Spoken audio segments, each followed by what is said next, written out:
ઉનાળાની શરૂઆત થતાં જ રાજ્યના વિવિધ વિસ્તારોમાં પીવાના પાણીની વિકટ સમસ્યા ઊભી થાય છે। આવા જ કંઈક દ્રશ્યો ડુંગર અને જંગલ વિસ્તાર ગણાતા નસવાડી તાલુકાના રણબોરમાં જોવા મળ્યા। ગામમાં 50થી વધારે બોર આવેલા છે, પરંતુ પાણી ન હોવાની રાવ ઉઠવા પામી છે। તો કરોડો રૂપિયાના ખર્ચે સંપ અને ટાંકા પણ બનાવી દેવાયા છે, પરંતુ તે પણ શોભાના ગાંઠિયા સમાન બન્યા છે। પાણી અમારી ગામમાં છે જ નથી। પાણી કુતડે જાય છે લેવા, બૈરા બધા દેગડો લઈને લેણ પરીને જાય લેવા, દેગડા લેણ પાડીને મૂકે, પછી વારા ફરતી પાણી ભરે બીજે લેવા જાય તા। તકલીફ એટલે ઘણી તકલીફ પડે છે અમારી ગામમાં। ઢોરોને તકલીફ પડે છે, 200 થી 150 ઢોરા છે અમારે, બોકરા છે, બધું જ છે અમારે। એટલે પીવડાવવાનું અમારી નવી ટાંકી બનાવી 2 વર્ષથી થયા બનાવી ટાંકી, પણ મેં પાણી આવ્યું નથી। નરુકદાનું પાણી બીજે મોકલાવ્યું, કડોલી મોડી જતું રહ્યું પાણી, અહીંથી ગામમાંથી સરકી જાય છે પાણી, ગામમાં નથી પાણી આપ્યું। અમે છે લગભગ 50 બોર હોય છે। ના નથી, અમે હમણાં લેવા જઈએ, પેલું કુવો જ છે અમારે ત્યાં, ખરાબ પાણી છે, જોવા હોય તો બતાવી દઈએ તમને, ખરાબ છે ત્યાંથી ભરી પીએ કોતેડામાં। અહીંયાથી લાગશે લગભગ કિલોમીટર જેટલું લાગે। લગન છે ગામમાં એટલે પાણી લેવા જવાના, અમે ટેન્કર લઈને જવાના, ટ્રેક્ટર લઈને, એને ભાડો આપવા પડે 1000-1500 રૂપિયા એક ટેન્કરના। વેચાતું લાવીએ ને, અહીં કોઈ ભરવા દે બીજા ગામડામાં અમને। અમારા ગામમાં પાણીની બહુ તકલીફ છે, ઢોર ઢોકર અને બહુ તકલીફમાં છે। અમે પાણી પીવાનું બહુ અમને એ રહે છે। તો અમારા ગામમાં પેલા સિંચાઈ વાળાએ બોર કરીને પેલા પાઇપો દાબી ગયા, ઘરે ઘરે ચકલીઓ દાબી ગયા, એમાં પણ પાણી નથી, તૂટી પણ ગઈ। તો ટાંકી બનાવી તો ટાંકામાં પણ પાણી નથી।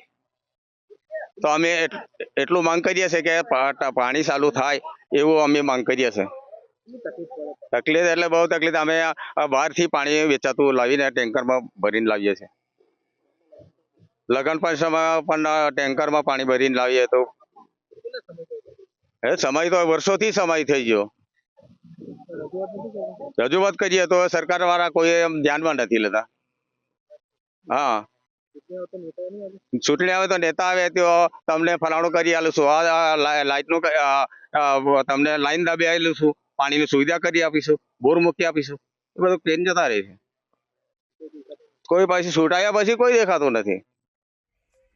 હાલ એક તરફ કાળઝાળ ગરમી પડી રહી છે, ત્યારે સ્થાનિકોએ પાણી મેળવવા માટે દૂર દૂર સુધી જવું પડે છે, અથવા તો વેચાતું લેવું પડી રહ્યું છે। નવાઈની બાબત એ છે કે લોકો માટે જ નહીં, પરંતુ પશુઓ માટે પણ ગામમાં પાણી નહીં મળતા હેરાનગતિ ભોગવવાનો વારો આવ્યો છે।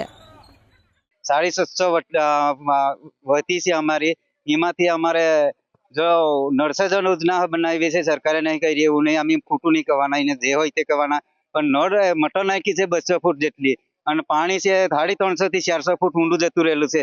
હવે ટીપો પાણી આવતું નથી। એટલે જો સરકારને અમારી વિનંતી છે કે સરકારે ધબ્બા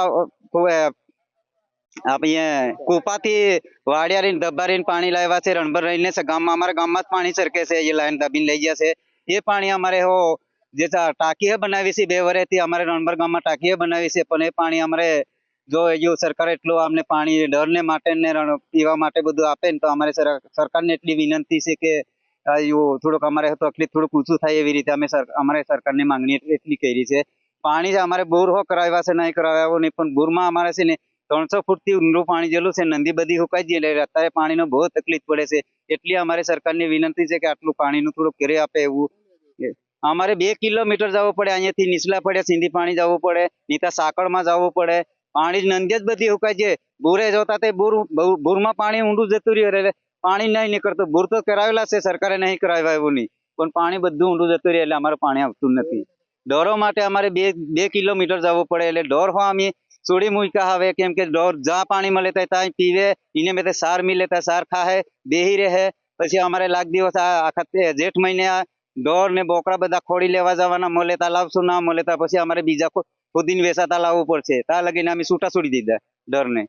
તો અમે શું કરવાના? પાણી નહીં તો પછી એને ઢોરને પાણી પીવા લેવા જઈએ કે અમારું પીવા લેવા જઈએ? પાણી નહીં, પાણી લેવા જાય બૈરા, તા પછી બૈરા માથો ડેગડા મૂકીને લઈ આવે, તરસ લાગે એટલે રસ્તામાં ડેગડો અડધો તો રસ્તામાં જ પીવી જાય।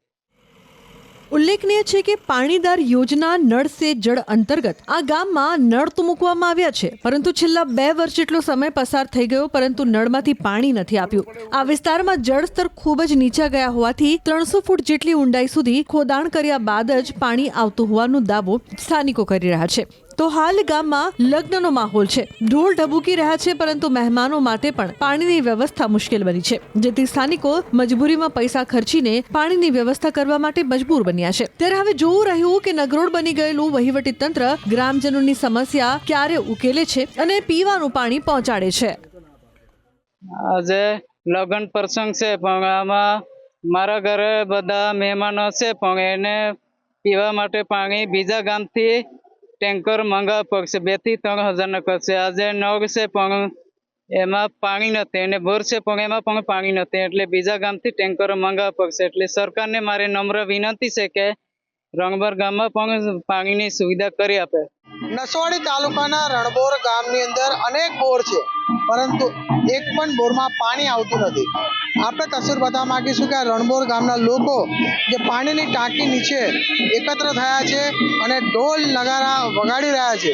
એટલે કહી શકાય કે સરકારના અધિકારીઓ જે ઓફિસોમાં બેઠા છે તેઓના બહેરા કાન સુધી આ ગામની અવાજ પહોંચે અને આ ગામની જે સમસ્યા જે છે તે દૂર થાય, તે માટે ગામના લોકોએ અનોખો પ્રયાસ કર્યો છે અધિકારીઓને જગાડવા માટે।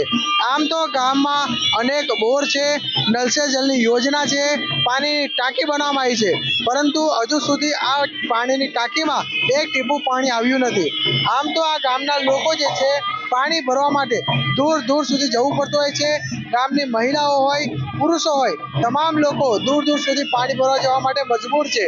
આમ તો આ ગામના લોકોનું કહેવું છે કે ગામની અંદર અનેક ઢોરો પણ છે, જો પીવાનું પાણી તેમને ના મળતું હોય તો ઢોરો માટે કરે તો કરે શું, તેના કારણે ગામના અનેક ઢોરોને રખડતા છોડી દેવા પડતા હોય છે, અને તેઓ જ્યાં જાય ત્યાં પીવાનું પાણીની સગવડ કરી લે તે માટે ઢોરોને છોડી દેતા હોય છે। હવે આ ગામના લોકો બાજુ અધિકારીઓ નજર કરે, આ ગામની અંદર પીવાની જે સમસ્યા છે તેને દૂર કરે તે ખૂબ જરૂરી છે। શેજાબ ખત્રી, ન્યૂઝ 18 ગુજરાતી, છોટાઉદેપુર।